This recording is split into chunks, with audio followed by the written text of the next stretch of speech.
નડિયાદમાં 3 લોકોના અકુદરતી મૃત્યુથી ચકચાર મચી ગયો છે। શહેરના જવાહરનગરમાં શંકાસ્પદ પીણું પીધા બાદ 3 લોકોએ જીવન ગુમાવ્યા છે। કનુ ચૌહાણ, રવિન્દ્ર રાઠોડ, યોગેશ કુશવાહા નામના 3 શખ્સોના મૃત્યુ થયા છે। આ શંકાસ્પદ પીણું દેશી દારૂ હોવાનો પરિવારજનોએ દાવો કર્યો હતો। જો કોઈના બ્લડમાં મિથાઇલ આલ્કોહોલની હાજરી નથી જણાઈ। 3માંથી 2 લોકો દારૂ પીવાની ટેવ ધરાવતા હોવાનો પણ ખુલાસો છે। પ્રત્યક્ષદર્શીના કહેવા પ્રમાણે 3 લોકોએ પ્રવાહીનું સેવન કર્યું અને બાદમાં તેમનું મૃત્યુ થયું છે। 3માંથી એક વ્યક્તિ હોસ્પિટલ પહોંચે તે પહેલાં તેનું મૃત્યુ થયું, જ્યારે બાકીના 2 વ્યક્તિને ફિઝિશિયને સારવાર આપી હતી। બંનેને શ્વાસ લેવામાં તકલીફ પડતી હતી, જેના કારણે મૃત્યુ થયા હતા। મૃતકના વિસેરા લેવામાં આવ્યા છે। પ્રાથમિક દ્રષ્ટિએ હૃદય બંધ પડી જવાના કારણે મૃત્યુ થયાનો દાવો પણ થઈ રહ્યો છે। પોલીસ ઘટનાની વિગતે તપાસ પણ કરી રહી છે।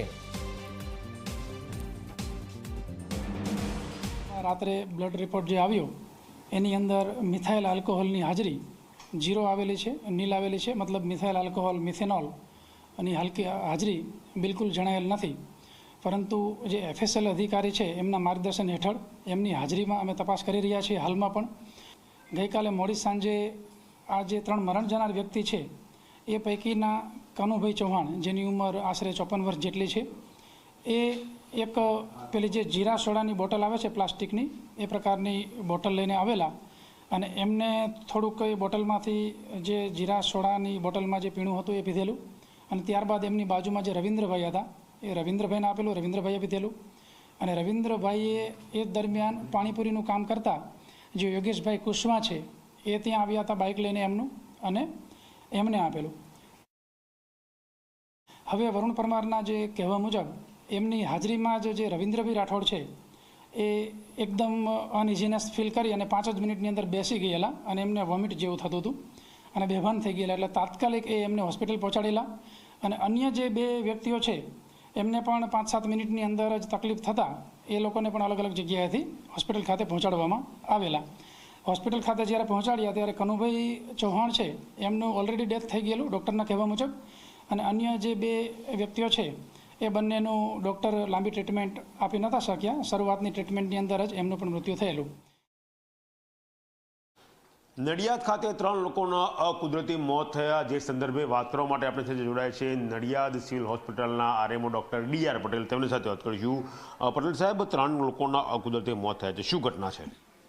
એ 3 લોકો આમાં એક કનુભાઈ કરીને બ્રોડ ડેડ જ હતા, એક્સપાયર્ડ હતા, અને 2 રવિન્દ્ર અને યોગેશભાઈ કરીને હતા, ગ્રાસ્પિંગમાં આવ્યા હતા, ની સારવાર આપી પણ થોડી વારમાં જ એક્સપાયર થઈ ગયેલા, ટ્રીટમેન્ટ આપી। કયા પ્રકારની ટ્રીટમેન્ટ આપવામાં આવી હતી? ને તો જે ઇમરજન્સીમાં જે ટ્રીટમેન્ટ જોઈએ આપવાની હોય બધી અમારા ફિઝિશિયને આપી હતી ટ્રીટમેન્ટ। એમ કે એને ગેસ્ટ્રિક લાવાજ કર્યું, જે બધું જે ફિઝિશિયનને કરવા જેવું ઓક્સિજન આપવાનું એ બધું આપેલું।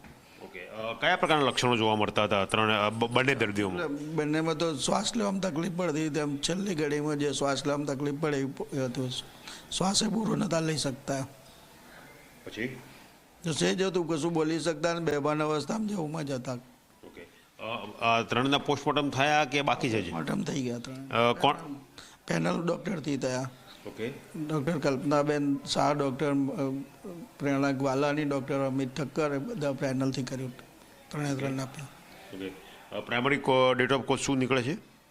તો પ્રાઇમરી કોઝ તો આપ્યું, બધા સેમ્પલ લેવામાં આવ્યા છે, બ્લડ સેમ્પલ લીધા છે અને વિશેરા લઈને ફોરેન્સિકમાં સીલબંધ કરીને મોકલવામાં આવ્યા છે।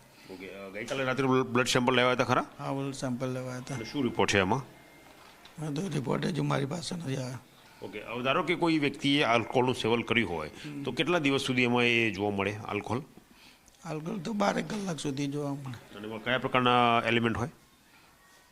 એ તો આલ્કોહોલ, મિથાઇલ આલ્કોહોલ ને ઇથાઇલ આલ્કોહોલ। ઓકે, હવે આ જે ગઈકાલે બ્લડ સેમ્પલ FSL મોકલ્યા તેમાં ઇથાઇલ આલ્કોહોલ 0.1 અને 0.2% મળ્યું છે, એ જે કોઈ વ્યક્તિ સેવન ધરાવતો એના માટે આ નોર્મલ વસ્તુ છે? હા, મિનિમમ કેટલું જોવા મળે એમાં? હા, એનાથી ઓછું જ જોવા મળે, એમ નોર્મલ વ્યક્તિને ઓછું જોવા મળે, અને આટલું જોવા મળે છે।